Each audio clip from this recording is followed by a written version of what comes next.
Speaker.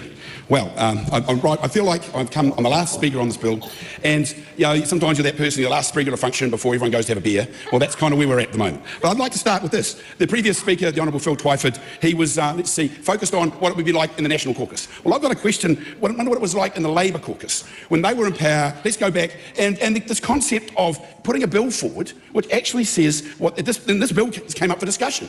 Did they think it was so important then that they would actually put it on their own order paper and pass it?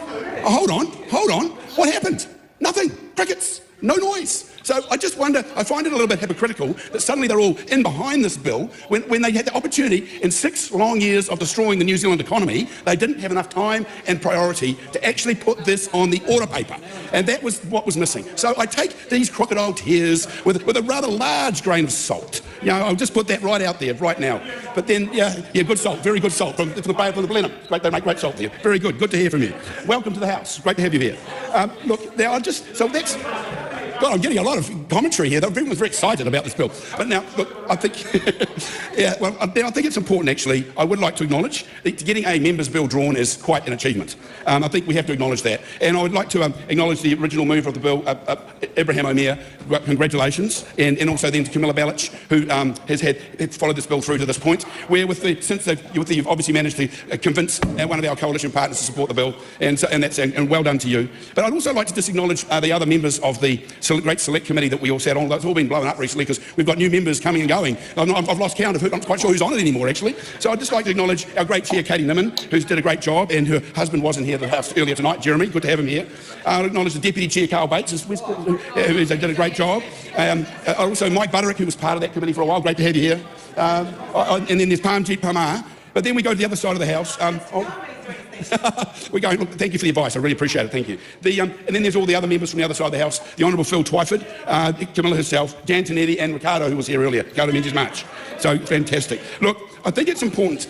The thing that concerns me most is that being an employer, when you are an employer, you're taking a big risk. You're the person or a group of people that actually starts a business, takes a risk, and creates the opportunity for people to work, for employees to work for you. And good employers do a great job, and so do good employees. And I have to acknowledge that up front. We all want to make sure that people absolutely get paid for the work they do.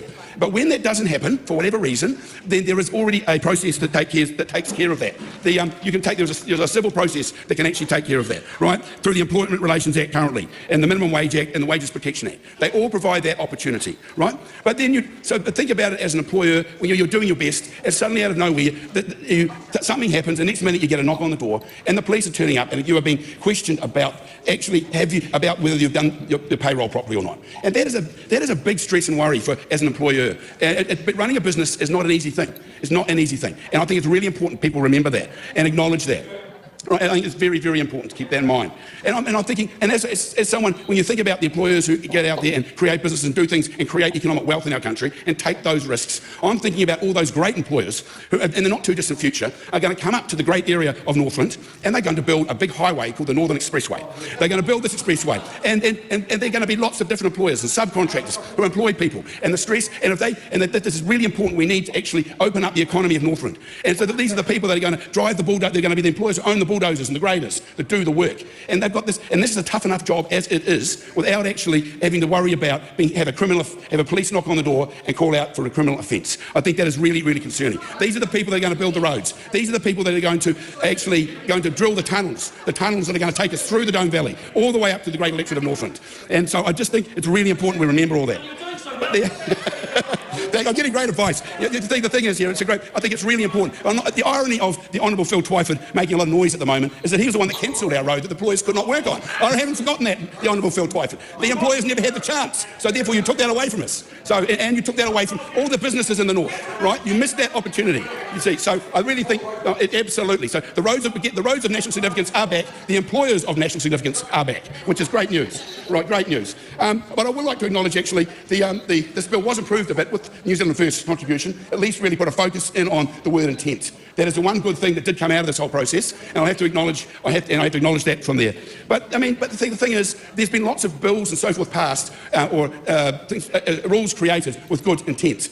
And I'm thinking, but the stress that they come, and people, and then the lawyers get involved, and the legal system gets involved, and suddenly you look at, for example, people who are good farmers, for example, suddenly find themselves at the mercy of law, which, for example, around farming practices, and it comes back to haunt them. Well, this could be the same here. The extra stress that puts on a business owner is something else. So anyway, and so I think that probably just about covers it all off, because actually we're about to get to the point where I will have to sit down, and then we've only got a couple of minutes to go, and I'm sure they're all disappointed on the other side of the house, all very disappointed. Even the audience and the really is disappointed.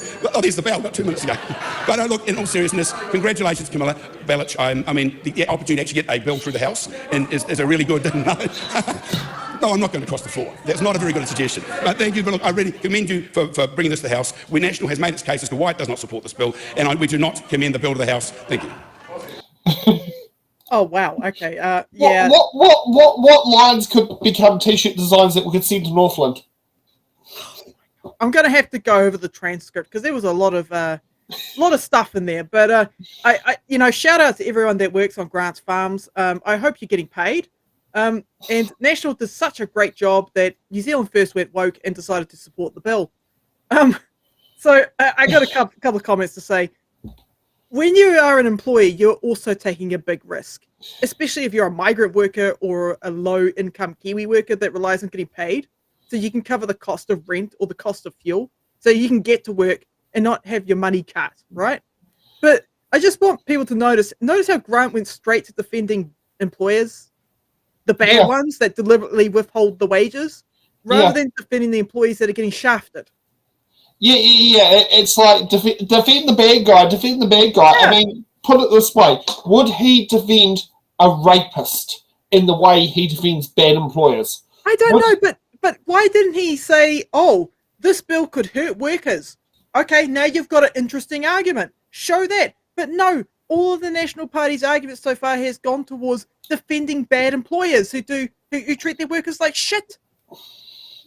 Yeah, exactly. And like, here's the stupid thing that comes around about this is like, there is no way of like this race to be the best worst boss in the world. Yeah. Like, why would you sit there and want to do it? Do you want to sit there and end up on Ben Askin's bad employer rants? Like, I don't know if there's anyone who's a supporter of the National Party that's watching this, but can you please, I don't know, go into Parliament and fix the gas leak that is in their offices, because this is really bad shit from them, right? I wonder how the voters of the Northland electorate feel about this. I don't know. It's like, hey, National Party, they support bad employers. I'm like, okay, we need an intervention. We got to go in there. We got to run into the offices and find the gas leak, because this is crazy talk. Yeah. Okay.